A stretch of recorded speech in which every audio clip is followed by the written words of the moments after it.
عطا فرما ربنا افرغ علینا صبرا وتوفنا مسلمین وقال الملأ من قوم فرعون اتذر موسى وقومه ليفسدوا في الارض ويذرك آلهتك۔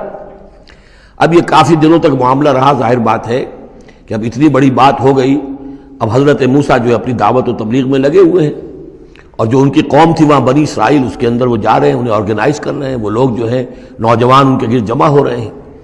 اب جو اس قوم کے بڑے بڑے لوگ تھے آل فرعون کے، اب وہ دیکھ رہے ہیں اور وہ سرگوشیاں کر رہے ہیں فرعون کے ساتھ محل میں جا کر۔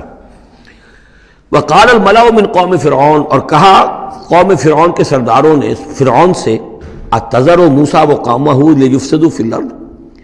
کہ بادشاہ ملک معظم کیا آپ فرعون کو موسیٰ کو اسی طرح چھٹی دیے رکھیں گے اور اس کی قوم کو کہ وہ آپ کی قوم کو لیفسدوا فی الارض، زمین کے اندر فساد مچائے؟ یہ تو فساد ہو جائے گا، یہ سب جمع ہو جائیں گے، یہ منظم ہو جائیں گے، بڑی قوت ہو جائے گی، ہمارے خلاف اٹھ کھڑے ہوں گے، بغاوت ہو جائے گی، تو یہ جو آپ نے چھوٹ دے رکھی ہے ذرا سوچئے، غور کیجئے۔ اتذر موسیٰ وقومہ، کیا چھوڑے رکھیں گے آپ موسیٰ کو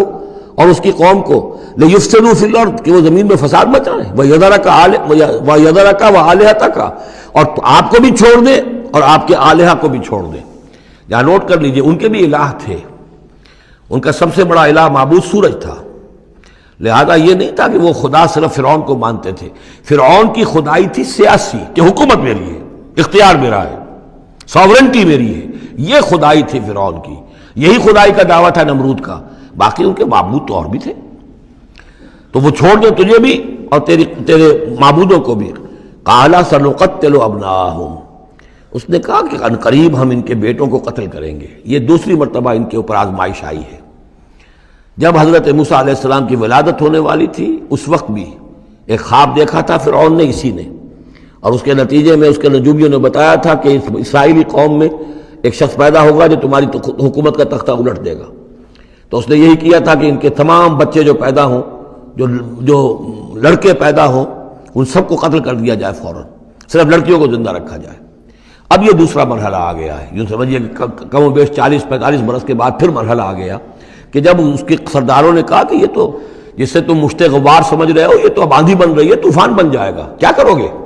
اگر اس موسیٰ نے آرگنائز کر لی تمہارے خلاف ریزسٹنس موومنٹ، تو کیا کرو گے؟ نپ دی ایول ان دی بڈ۔ وہ چاہتے تھے کہ قتل کر دیا جائے حضرت موسیٰ کو، لیکن اس شخص کے دل میں اللہ نے موسیٰ کی محبت ڈالی ہوئی تھی، وہ لا ولد تھا، اس کی بیوی آسیہ سلام علیہا اسرائیلی تھی، اس نے ہی بچایا تھا حضرت موسیٰ کو جب ان کی والدہ نے وہ نیل کے اندر ڈال دیا تھا ایک صندوق میں بند کر کے، اور وہ محل میں آ لگا تھا۔ قرۃ عین لی ولک، کیوں قتل کرتے ہو اس بچے کو، یہ میرے اور تمہاری لیے آنکھوں کی ٹھنڈک ہوگا۔ اب وہ اس گھر میں پلا بڑھا، وہ شہزادوں کی طرح رہا، لاڈلا تھا، محبت تھی،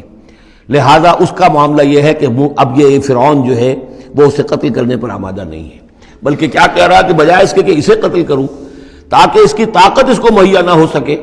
اب اسرائیلیوں میں جو لڑکا پیدا ہو قتل کر دو تاکہ ان کی قوت بنی نہ سکے۔ قال سنقتل ابناءہم ونستحیی نساءہم، ہم قتل کریں گے ان کے مردوں کو، بیٹوں کو، اور زندہ رکھیں گے ان کی بیٹیوں کو۔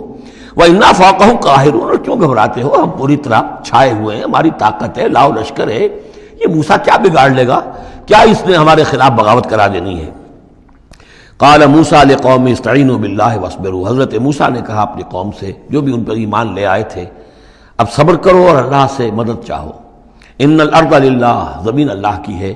یورثھا من یشاء، وہ جس کو چاہتا ہے اس کا وارث بنا دیتا ہے، من عبادہ، اپنے بندوں میں سے، والعاقبۃ للمتقین، لیکن یہ کہ عاقبت جو ہے، آخرت ظاہر بات ہے کہ تقوی والوں کے لیے ہے۔ یہاں تمہیں تکلیفیں آ رہی ہیں،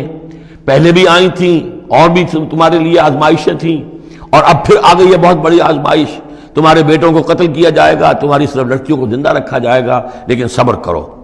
استعینوا باللہ واصبروا ان الارض للہ یورثھا من یشاء من عبادہ والعاقبۃ للمتقین قالوا اوذینا من قبل ان تأتینا ومن بعد ما جئتنا، وہ بڑی بے بسی کے عالم میں کہتے ہیں موسیٰ ہمیں تو ایذا پہنچی تمہارے آنے سے قبل بھی اور تمہارے آنے کے بعد بھی، ہمارے حالات کے اندر کوئی تبدیلی نہ ہو پائی، ہمارے ساتھ وہی سختیاں جو پہلے ہو رہی تھی آج بھی ہو رہی ہیں۔ قال عسیٰ ربکم ان یہلک عدوکم، حضرت موسیٰ نے فرمایا گھبراؤ نہیں، ہو سکتا ہے عن قریب یہ ممکن ہے کہ اللہ تعالیٰ تمہارے دشمن کو ہلاک کر دے، وَيَسْتَخْلِفَكُمْ فِي الْأَرْضِ، اور پھر تمہیں جانشین بنا دے زمین میں، خلافت عطا کرے، قوت عطا کرے، حکومت عطا کرے، فَيَنْظُرَ كَيْفَ تَعْمَلُونَ، اور پھر دیکھے کہ تم کیا کرتے